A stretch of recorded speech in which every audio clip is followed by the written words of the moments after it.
Hi, it's Linda with CreativePLR.com, and we're back with just one more thing that we can do with our mandalas.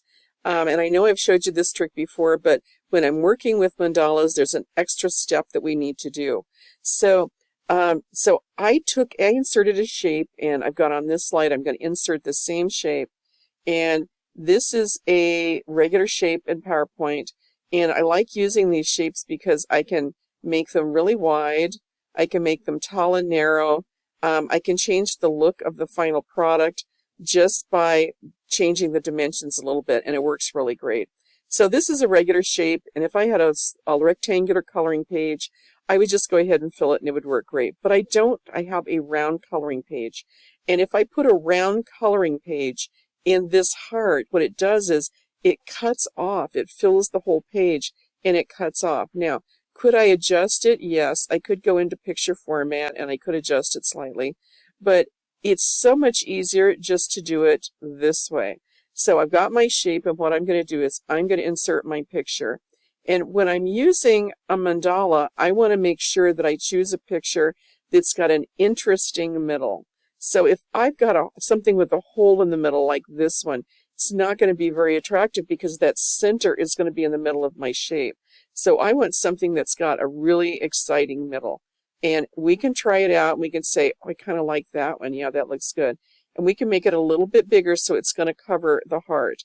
And then I'm going to put this in the back.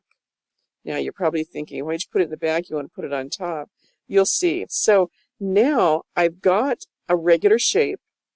I've got this mandala in the back, and I'm going to click on it and hold down my control key, and then I'm going to click on my shape, and you can see when I clicked on it now I have both things clicked, and then I'm going to go over to shape format, and then over here on the side where it says merge shapes, you notice if I do union it does nothing. If I do combine, I've got a hole in the middle. Now that hole in the middle, depending on what shape you're using, could be very useful, because let's say you want to use this as a cover, but instead of like adding a shape on top, you just want a piece in the middle. It could be a round piece in the middle to put the name of your journal, or this journal belongs to, or as a divider page, you might want to put January, February, whatever. Fragment doesn't do anything. Intersect, there you go. Now, whenever I'm doing any coloring page and it's kind of like loose, I've got a lot of open space, I like to go back in picture format, and I like to put a nice strong border on it so that the shape is clearly defined. Okay, and so that is, I don't want to see an easy way. There is a little bit more step to it because your mandalas are round, and so you want to do that, but you don't want this. Okay, that's not going to work at all. Now there's one more thing that you can do. So here I've got this is an icon, and you may be thinking, well, why would you want to do a heart icon? You just did a heart. But maybe I want to do a squirrel. Okay, squirrel is an icon too. So you would say insert icon, and then I just scrolled down and I said, what's a solid shape? And you could do a rhinoceros if you wanted. So let's get rid of the squirrel for the moment. Let's do a rhinoceros. Maybe you're doing a coloring book on animals, different animals. I think that's a rhinoceros. Okay. And so right now this is the graphics format. This is not a shape. And if I want to fill it, I need to turn it into a shape. So when graphics format is highlighted, I just go over and I say convert to shape. Now I picked an icon that was one shape, and I'm going to show you what I mean by that. Okay, let me duplicate a page, and I'm going to go to icons. And I'm just going to scroll down, and here's one. Here's the perfect one. And you always want to pick this dark, where it's dark, and not the light version. If you pick the light version, you only can fill where it's dark. So if you pick the light version, you're only going to get the outside edge of it. Okay.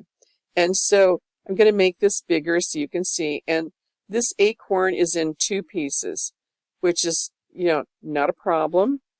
But when I convert it to a shape, I've got two shapes now.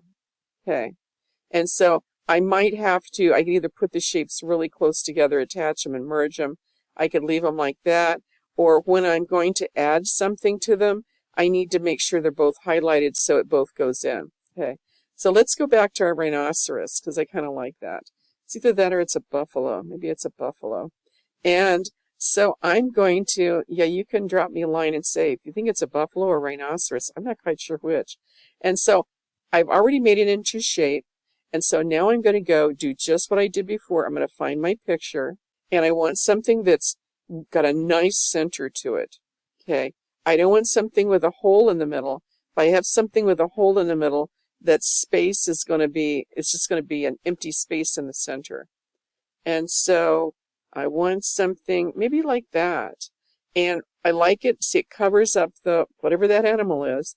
And then I'm going to put it behind. And I'm going to just move my shape a little bit so that that horn is not sticking outside like this so it wouldn't get filled. And I'm going to do that. And then I'm going to do just what I did before. I'm going to highlight that page, that coloring page. I'm going to hold down my control key. I'm going to click on the animal. And then I'm going to go over to merge my shapes. Oh, I got to click on shape format. Merge my shapes. And then we know I want intersect. Now it looks like nothing. So I'm going to go into picture format. I'm going to put that border on there. And I'm going to make it really dark so I get an outline. And it still doesn't look like, you kind of can't tell it's an animal. Okay. Squirrel. Let's try the squirrel. See if the squirrel's going to work. Okay. Squirrel. Change it to a convert to shape. It's one nice neat shape. I kind of like that. If you worry like, well, I want to fill the page, you don't have to worry about it until you actually get your shape filled. And let's see if I can find something that's different. I don't want it too different. Okay, there's that one before. I'm not sure if it's a mandala. I'll say that it is though. Okay, and then I have all my edges, so I'm going to click on my picture, click on my icon, and I'm going to go over and I'm going to click on shape format. I'm going to go over and I'm going to say intersect. Okay, now you can tell that's a squirrel.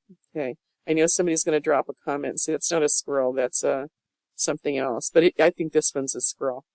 Okay, and then I am going to do the weight, and I like it like really heavy so you can see, and then you can have a whole bunch of fall. Now if you want to change the size, you can do that.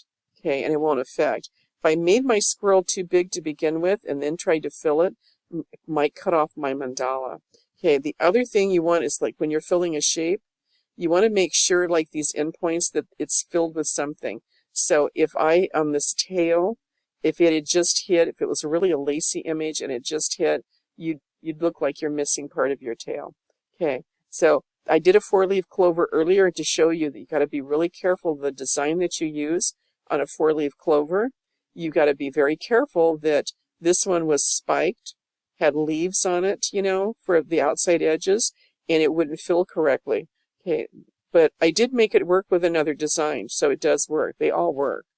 And so I hope this has been helpful and you'll start filling your designs. Until next time, keep creating.